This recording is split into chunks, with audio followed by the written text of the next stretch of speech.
Friends, બોટનીની દુનિયામાં તમારા બધાનું હાર્દિક સ્વાગત છે. આજનો આપણો ટોપિક છે પરાગનયન યાની કે પોલિનેશન વિશેની માહિતી લેવાની છું. આગળ મેં તમને કીધું હતું, ઘણીવાર આપણે આવી વાતો થઈ છે કે પરાગનયનની ક્રિયા દ્વારા જે પુષ્પ જે છે એમાં ફલનની પ્રક્રિયાઓ થતી હોય છે. 11th ઘણીવાર આવ્યું હતું, મેં તમને કીધું હતું. ત્યારે મેં તમને કીધું હતું કે ભાઈ 12th આવશો ને એટલે હું તમને આ કરાવી દઈશ. તો આજે આપણો ટર્ન આવી ગયો છે. આપણે પોલિનેશન વિશેની માહિતી આજના લેક્ચરની અંદર હું તમને આપવાની છું. એ પહેલાં જસ્ટ આપણે પ્રીવિયસ લેક્ચરનું રિવિઝન 2 થી 3 મિનિટ માટે લઈ લઈએ. પ્રીવિયસ લેક્ચરની અંદર મેં તમને જે કરાવ્યું એ બધાનો શોર્ટ હિન્ટ આપી દઉં છું. આપણે જો આ પુકેસર ચક્ર ભણી ગયા, આ આપણે ભણી ગયા. આ શું છે? પુકેસર ચક્ર. એમાં આ છે પરાગાશય, આ છે તંતુ, અને આનું જોડાણ સ્થળ જે પાછળથી હોય છે એને મેં તમને યોજી એવું નામ આપ્યું. રેડી? આ આપણું પુકેસર ચક્ર છે. ત્યારબાદ મેં તમને સ્ત્રીકેસર ચક્ર વિશેની માહિતી આપી.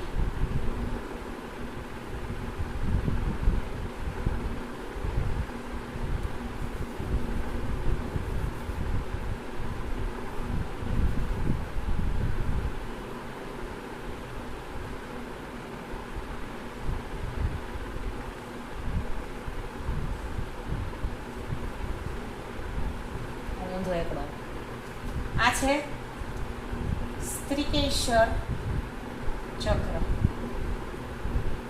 એટલે આ બંને આપણે પુષ્પના પ્રજનન અંગો છે.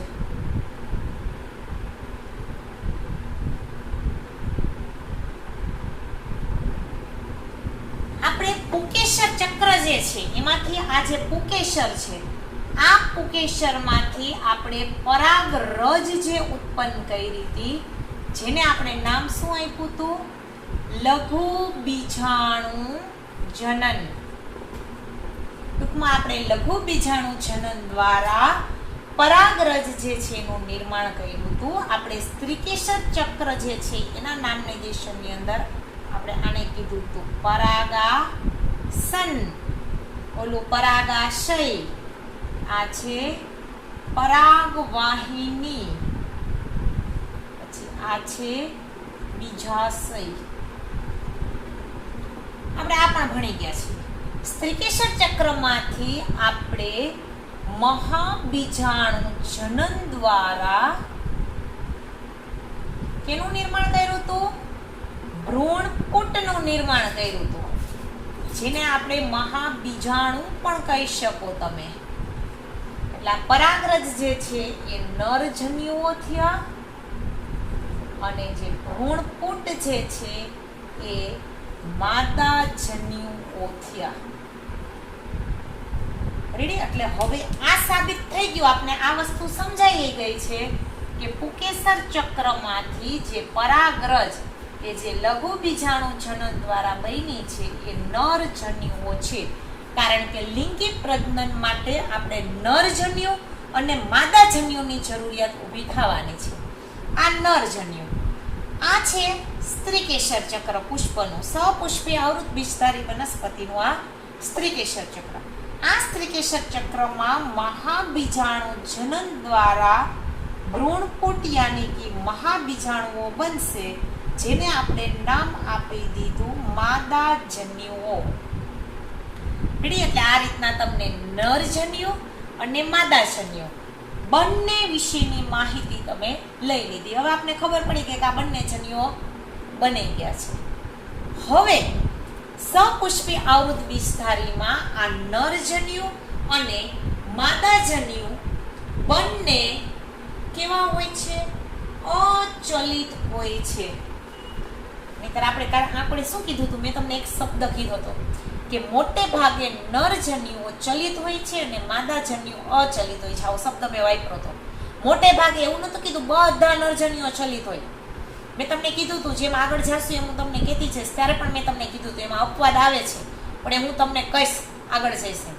તો અહીંયા સપુષ્પી આવૃત બીજધારી વનસ્પતિમાં નરજન્યુઓ પણ અચલિત હોય છે. નરજન્યુઓ અચલિત છે, માદાજન્ય અચલિત છે, બે માંથી એક કોઈ ચાલી નથી શકતા. તો હવે આ બંનેને ભેગા કેમ કરવા? રેડી? એટલે આ પ્રક્રિયા આપણે સમજવાની છે. હવે તો પેલા આપણો મેઇન ઇન્ટેન્સ છે આપણે લખી લઈએ કે સપુષ્પી આવૃત બીજધારી વનસ્પતિમાં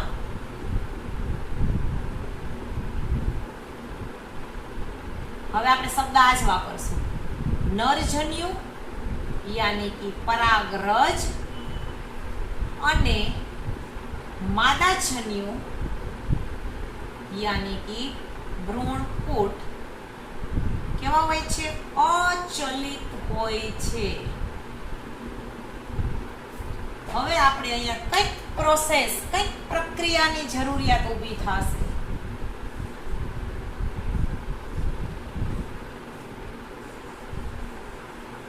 આ મેઇન પોઈન્ટ છે. રેડી? કે હવે આ બંનેને ભેગા કરવા માટે જે પ્રક્રિયા કરવાની છે, પ્રક્રિયા એટલે પરાગનયન યાની કે પોલિનેશન. એટલા માટે મેં આ ડ્રો કર્યું હતું, કારણ કે ઇઝીલી તમે સમજી જાઓ. અહીંથી જે પરાગરજ જે છે એને અહીંયા પહોંચાડવાની છે. એટલા માટે આપણે અહીંયા જરૂરિયાત કેની ઊભી થશે? વાહકોની જરૂરિયાત ઊભી થશે. રેડી? એટલે હવે આપણે જે પરાગનયનની જે પ્રક્રિયા છે, આ પ્રક્રિયા શું છે, કઈ રીતના વાહક દ્વારા થાય છે, બધી જ વસ્તુ આપણે આમાં સમજવાની છે. તો પહેલા તો હું પરાગનયન એટલે શું એની ડેફિનેશન આપું છું. પરાગનયન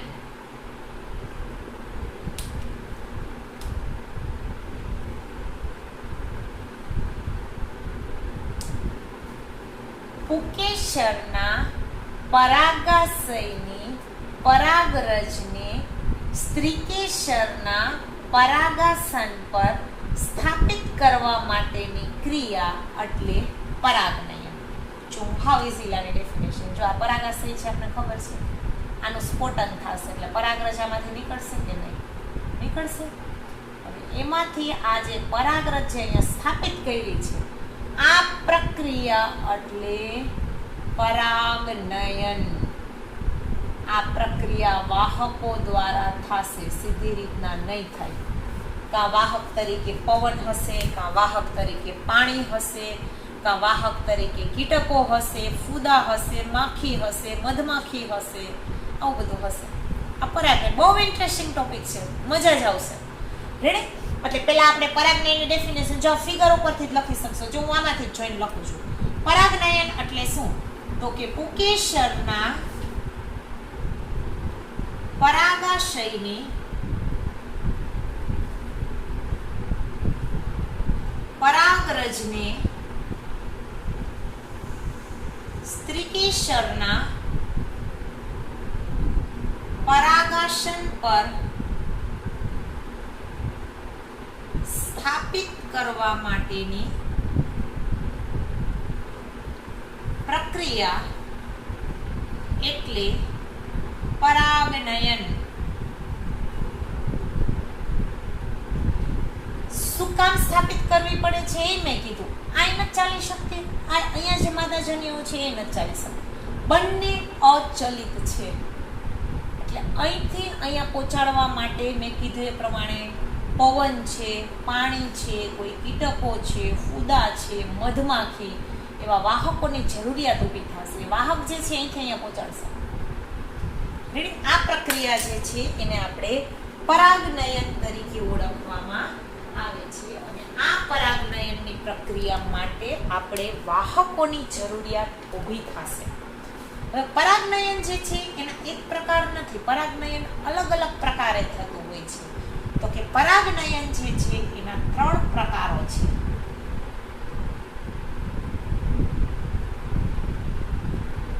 કેટલા પ્રકાર છે પરાગનયનના? 3.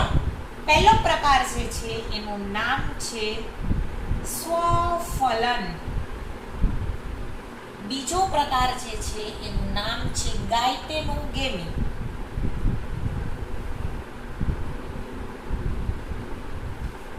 અને ત્રીજો પ્રકાર જે છે એનું નામ છે પરવશ.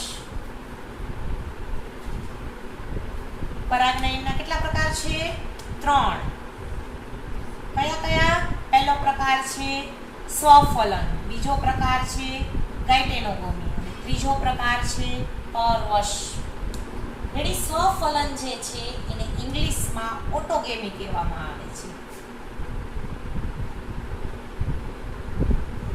ત્યારબાદ ગાયટેનોગેમી જે છે એ ઇંગ્લિશ શબ્દ છે ગાયટેનોગેમી.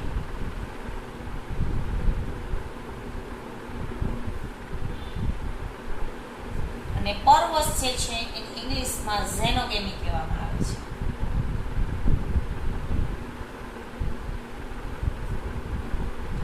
રેડી. એટલે મેં ઇંગ્લિશ વર્ડ એટલા માટે યાદ રાખ્યા છે કારણ કે આપણે નીટ ભરવી છે. નીટની અંદર મેં કીધું એ પ્રમાણે ઘણી વખત આ રીતના ઇંગ્લિશની અંદર જે ટર્મિનોલોજી હોય છે એ વાપરવામાં આવતી હોય છે. રેડી. એટલે આ રીતના પરાગનયન એટલે કે પોલિનેશન એટલે શું?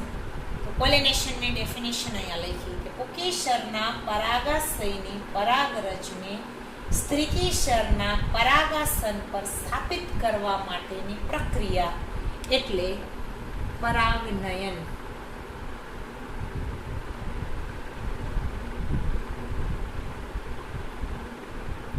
અંડરલાઈન એટલા માટે કરું છું, આ પાર્ટ હાઇલાઇટ થશે એટલે આપણે આ ભણી ગયા છીએ એટલે તમને યાદ રહી જશે આ વસ્તુ શું છે, કારણ કે આપણે સ્ત્રીકેસર ચક્ર પુકેસર ચક્ર બધું ડીપમાં ભણ્યા છે.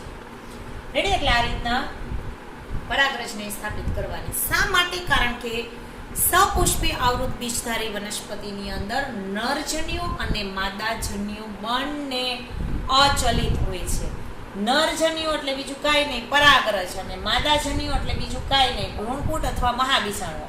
આને આપણે પોલેન મધર સેલ પીએમસી અને માદાજન્યુ એમએમસી ભણી ગયા ને, આપણે આગળ કરી જ લીધું છે. બધું ચિત્ર ક્લિયર હોવું જોઈએ, કારણ કે આગળની વસ્તુ ક્લિયર હશે ને તો જ તમે પરાગનયનની ક્રિયા તમને એકદમ ઇન્ટરેસ્ટિંગ ટોપિક લાગશે.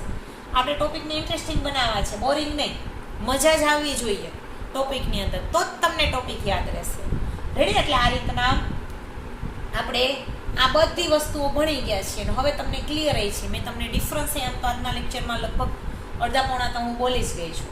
ત્યારબાદ પરાગનયનની પ્રક્રિયા કરવા માટે આપણે વાહકોની જરૂરિયાત ઊભી શા માટે થાય છે એ પણ મેં તમને કીધું, કારણ કે આ બંને અહીંયા અચલિત હોય છે. એટલે આપણે અચલિત છે એટલા માટે આપણે પ્રક્રિયા આપણે બંનેને ભેગા કરવા માટે, કારણ કે ફલનની પ્રક્રિયા માટે બંનેનું ભેગું થવું જરૂરી છે, નરજન્યુ અને માદાજન્યુ.